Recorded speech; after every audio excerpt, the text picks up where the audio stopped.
What is going on, football fans? Back at it with another New York Giants video. Sorry for the crummy background, not trying to piss off my neighbors in the hotel, but I wanted to recap the game between the New York Giants and the Cincinnati Bengals. I'm super excited about the outcome of this game. I'll be live tonight. We'll get the party on the channel, have some of you guys on via video call. I'm going to reach out to some New York Giants YouTubers. Maybe I'll get some of them to come on. We'll do a little bit of a roundtable. That'll be live around 8:30, 8:45. So hopefully some of you guys come by for that and we get to celebrate as New York Giants fans, because right now, yeah, it wasn't pretty, but it's a win, and it's something we're not used to. It's the first time we've won 3 straight games since 2016, and if the Eagles lose tomorrow night, the New York Giants will be in first place in the NFC East with just 5 games to play, something that seemed like an impossibility just 3 or 4 weeks ago. But the Giants have not lost in over a month when you factor in the bye. They've won their last 3 games plus the off week, and we all know it's going to get much tougher. We all know they play Seattle coming up, even though I could argue I think they could stick with Seattle. We'll have to see what the status is on Daniel Jones, and we'll get into that throughout this video. And, they got the Browns, they got the Cardinals, but the Cardinals don't look so hot to me. I said it in the live stream today. They just lost to New England. They're 6-5. They're a missed Hail Mary away from being 5-6. So why can't we compete with some of these teams? The Ravens don't look nearly as good as we once thought that they were. So I see no reason why the New York Giants can't compete with some of these teams. And like I said, in this game, the final score in this game, and I'm going to pull some of the stats, is not nearly as close. It shouldn't have been nearly as close as the final score may have indicated. When you really dive into the numbers and you think about the game and you look how the New York Giants did, one thing that I consistently talk about that the New York Giants have dramatically improved on throughout the course of the year, both on offense and defense, is third down conversion rate. Well, today, the New York Giants were 9 of 21. They had 21 third down attempts in this game. That's insane. 9 of 21 on third down, which is decent, but 3 for 3 on fourth down. So combined, they were 12 for 24 for a 50% conversion rate, which is pretty good. On defense, they got the Bengals off the field, 3 out of 10. The Bengals only converted on first down. So going back to last week, they are 3 for their last 19, our opponents. The Eagles, of course, were 0 for 9. So the Giants are definitely getting better in that area. The defense as a whole, outside of that last drive, where the Bengals, got some, or the second to last drive, I should say, where Cincinnati definitely got some help down near the goal line with the referees. The Darnay Holmes penalty, which a lot of people could argue probably shouldn't have been. I want to give credit to Darnay Holmes, by the way. In this game, I thought Darnay Holmes was fantastic. There was a number of great individual performances, Darnay Holmes being one of them. Was good in coverage. He had that nice blitz off the edge. He tipped the ball that I believe was intercepted. He was very active in this game, and it's nice to see Darnay Holmes grow because I do think he's going to be a vital part of the future. McKinney didn't seem to play that much. Might have played a little bit. Was out there in special teams, but didn't seem to have that big of a role, which I kind of expected going into this game. Logan Ryan, fantastic. Leonard Williams, fantastic. Came up with another sack, the fumble, the recovery. Great efforts from so many players on this team. James Bradbury, Jabril Peppers had that beautiful play in coverage where it was kind of zone. Bradbury stayed in, and Peppers was able to show the closing speed to break up that pass. Otherwise, it would have been a huge completion by Allen. Jabril Peppers continues to be great over the last 3 or 4 weeks, and this defense continues to impress. And that's really, at the end of the day, what won the New York Giants this game. When you really look at it, the defense really only gave up that touchdown on the last drive. I know we surrendered 17 points. 7 came from a kick return. 3 came from when the fumble from Evan Ingram, and then they returned it to near midfield, and we're already close to field goal range to begin with. So the defense, while they did give up some yardage at the end, came up with the huge turnover at the end to win them this game. So the defense deserves so much credit in this football game. And I knew that Patrick Graham was going to come out prepared.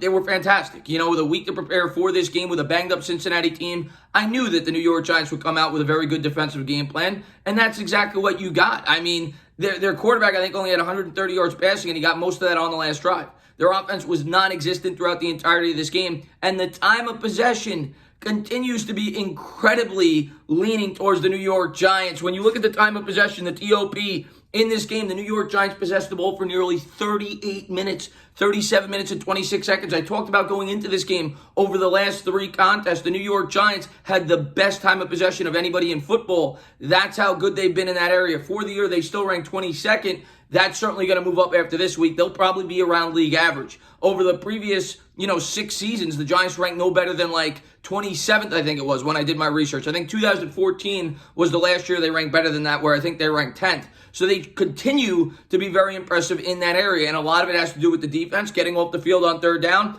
and a lot of it has to do with the running game. Even though at times the New York Giants offense looked stagnant, the first drive they were fantastic, and I'm going to talk about how Daniel Jones played on that first drive. The running game continues to be an asset. The Giants, again, Gettleman ran really hard. I think he had 21 carries for about 83 yards. As a team, again, they surpassed 100 yards for the 6th straight contest. Coming into the game, they had done it for 5 straight games, which was the first time they did that since 2015.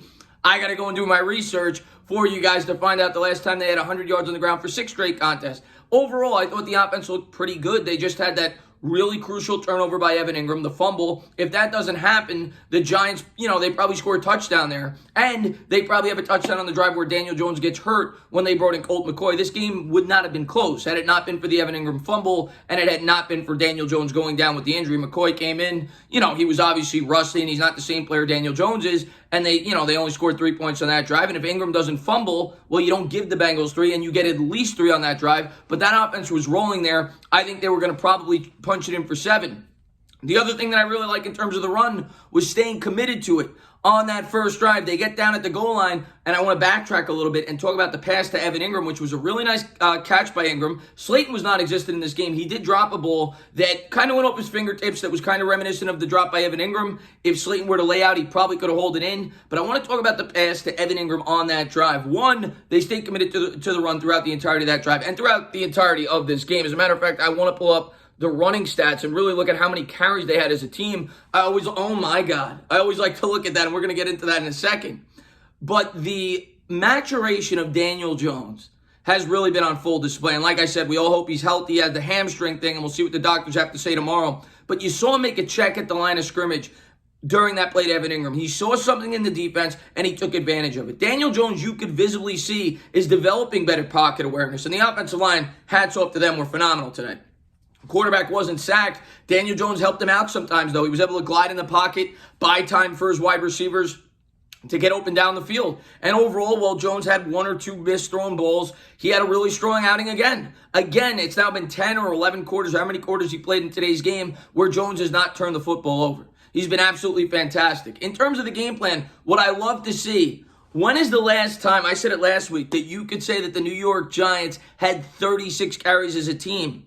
I couldn't tell you. They were averaging 29 carries a contest over their last 7 games, 22 over their previous 19 under Pat Shurmur, and 3 this year when they were getting the offense going. And a lot of people get on Garrett. I love this type of offense. The Giants today ran the ball 42 times. And by doing that, you're going to run the clock out. You're going to wear down your opponent. And if they are able to do that against Seattle, and Seattle doesn't have that good of a defense to begin with, the Giants only average 3.4 yards a carry, but they ran the ball 42 times. And that controls the clock. That moves the chains. It makes it more third and manageable. It cuts down on turnovers. It doesn't put your quarterback in a bad situation. So I thought the offensive strategy in this game was phenomenal, fantastic. And I love that the New York Giants continue to have a run-first approach. They threw the ball 38 times. They ran the ball 42 times. They had 80 total plays because they were able to convert on third down. They were able to control the clock. They were able to move the chains. And the Giants are getting back to old-school football. Was it a perfect game? No. The special teams in this game was horrific. Even on that last drive with the punt return, they allowed them to return it for like 30 yards. It was really bad throughout this game. Graham Gano continues to be perfect. I want to continue to, drive that home because without Graham Gano, this team is not winning football games. He made another 4 field goals today as he continues his Pro Bowl season. So he was absolutely fantastic. We're not perfect. We continue to struggle a bit in terms of getting it into the end zone, but we're a team that's improving and getting better. We beat a team we should have beat. Should we have beat them by more points? Absolutely. But at the end of the day, I don't care. And where we dominated them in this game.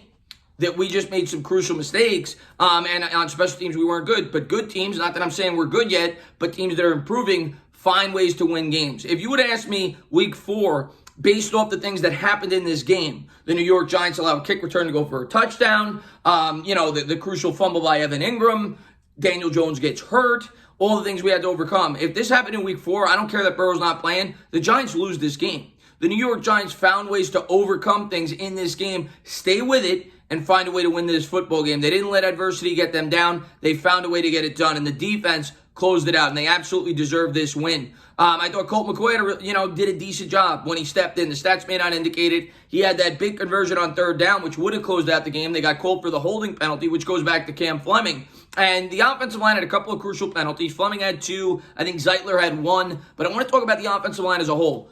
This offensive line allowed them to run the ball 42 times. They didn't surrender 1 sack on 38 quarterback dropbacks.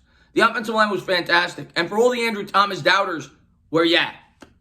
Well, yeah, Andrew Thomas has been fantastic over the last 3 or 4 weeks, and he's definitely grown as a player, and it's looking more and more like it was the right pick by the New York Giants as he continues to mature, and we all hope he becomes that future left tackle of this franchise and a guy we can depend on going forward for Daniel Jones' blindside protection. But Andrew Thomas deserves a ton of praise in this game, and the offensive line as a whole. Granted, it wasn't a great defense, but we've gone up against great, pass rushers during this stretch. It's not like, Washington doesn't have a good pass rush. He held his own there. The Giants' offensive line is leaps and bounds better. And it goes back to what I said preseason and what I believed, and a lot of you guys too. I'm not taking credit for it. A lot of you guys believed that this team was going to get much better over the course of the year. The first 8 games, they weren't very good. They were 1-7 in their first 8 games, even though we were starting to see growth. I always point to the second half of that Rams game. I think we started to see growth, and they've kind of springboarded off that. And now, over the last 8 games, we've started 3-0 after a 1-7 start. I've compared us to the Miami Dolphins. The Dolphins won 5 games last year, but they started 0-7. They ended up going 5-4 down the stretch, and maybe the New York Giants will even exceed that win total from the Dolphins last year. We've got 4 already. We've got a winnable Cowboy game still on the schedule, and we've got 4 challenging games in which I think we should be able to stick with some of these opponents. Of course, a lot of that is going to be dependent on Daniel Jones and his health. But Daniel Jones, the way he's played, it's what I want. He's been efficient with the ball. He's made plays. Yeah, he hasn't gotten passing touchdowns. I don't care. He connected on the huge play to Ingram to set Wayne Gallman up for the touchdown. And what I loved, you tell me if you would have ever seen this with Pat Shurmur. We're on the goal line, on the 4-yard line, rather. We ran the ball 4 straight times. They said, you ain't stopping us. And they had 3 huge 4th down conversions in this game. I love the direction of this team. I love the coaching staff. We've got to keep Patrick Graham here. We got to do whatever we can to keep this guy here. Joe Judge gets another victory as the New York Giants continue to build, continue to get better. Now, don't get too ahead of yourselves, okay? At the end of the day, we've beaten bad teams. We beat teams we were supposed to beat. Now we've got better teams coming up on our schedule, and we'll see how we stack up. But, like I've said all year, this season is about progress. It's not about winning a Super Bowl. It's not about probably even making the playoffs, at least my expectations coming in. Right now, of course, I want to make the playoffs. We're in first place. But this season is about progression. And we've seen a ton of it over the last 5, 6, 7, 8 weeks. And I think it's only going to get better over the rest of the course of the year. But enjoy the win, guys. Hopefully I see some of you guys tonight for the live stream. And I'm happy, man. I'm happy. A win's a win, man. I hope you guys are happy too. As always, guys, if you like what you watch, please subscribe. Drop a comment. Maybe give me a little thumbs up. Cheers.